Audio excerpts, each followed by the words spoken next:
I don't know that we can say that there's just one, but there'll be a cluster, and I'm sure the other two men will add to the cluster.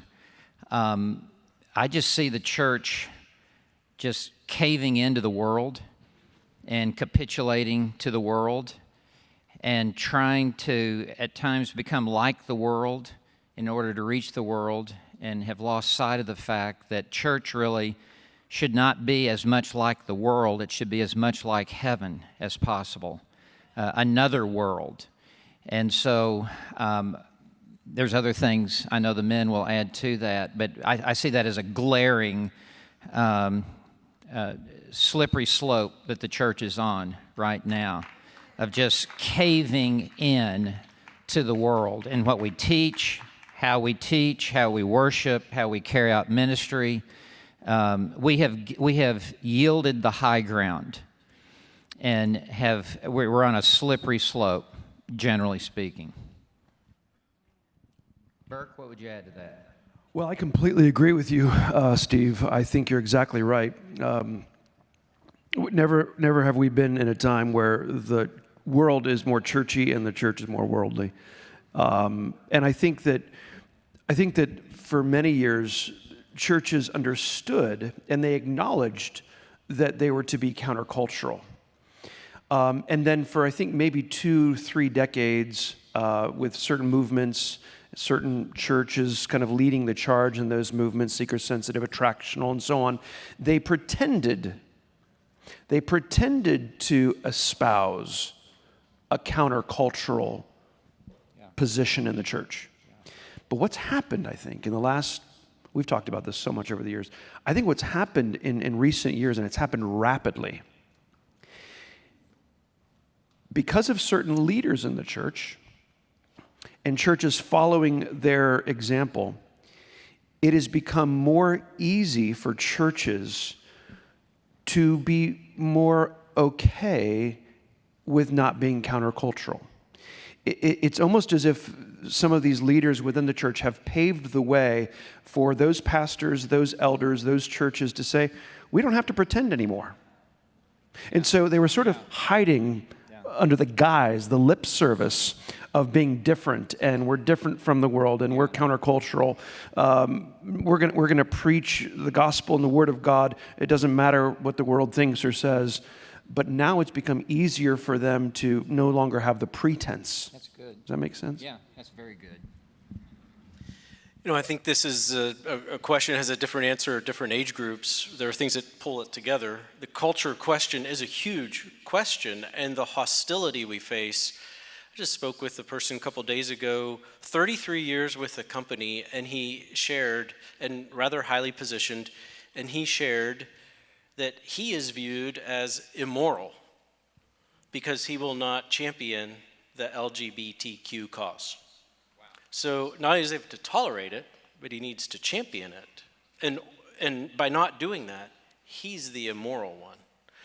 And I think that generation, whether it's the boomers or the great generation, they've got a biblical literacy to help them to respond to these cultural challenges. I think what we've got to recognize is that the up-and-coming generations are facing really hard questions. Questions I never faced growing up. Theological, cultural questions. And I think the challenge for us is to help them become more biblically literate and recognize that they don't have to cave in. They don't have to go along with culture. The Bible has answers for these questions, and they can have a confidence in Scripture, but we have to teach it to them. They have to know it to know that the answers are to be found there. So I think the culture question is huge, but I think it impacts the generations differently, and I think it helps us to think about our task in equipping them to be able to be Christians in this moment and be faithful disciples. I think real quickly, Chris, before we leave this subject, something that we were discussing over dinner, Steve, is this, there's a new religion. It's a very old religion, but the world has become very religious, if you've not noticed this in recent years. I mean, it always has been. But there is now a more united religion that the world has. And it's infiltrated the church, and much of the church has sort of bought into it, as you were getting at. But the problem is with this new kind of world religion that has infiltrated the church is that the world has convinced the church that it must embrace the entirety of this new religion. And they can't just embrace one aspect of the religion. They have to embrace the entirety of it. And now, this new religion is multifaceted, very complex, and it's constantly changing. And that's where a lot of pastors and churches are getting trapped, because at first they thought, okay, so I just need to be accepting of this aspect of social justice. If I just accept that, then they'll accept me.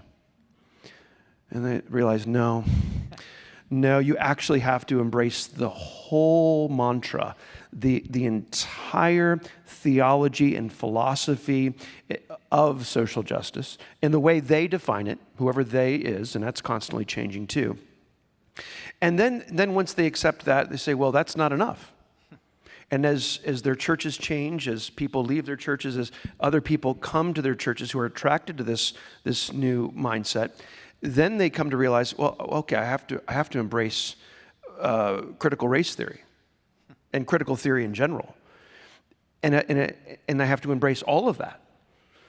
And then it's to the constantly changing and constantly being reshaped sort of new wokeism religion, and then they just keep adding to it.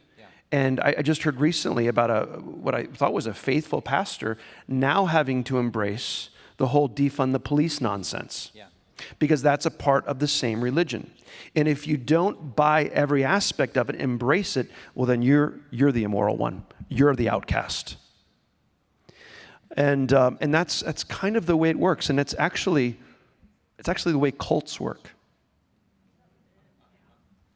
Chris, Burk and I were talking at dinner about this, and with Reformed theology, it's a comprehensive body of truth and knowledge that's all wired together.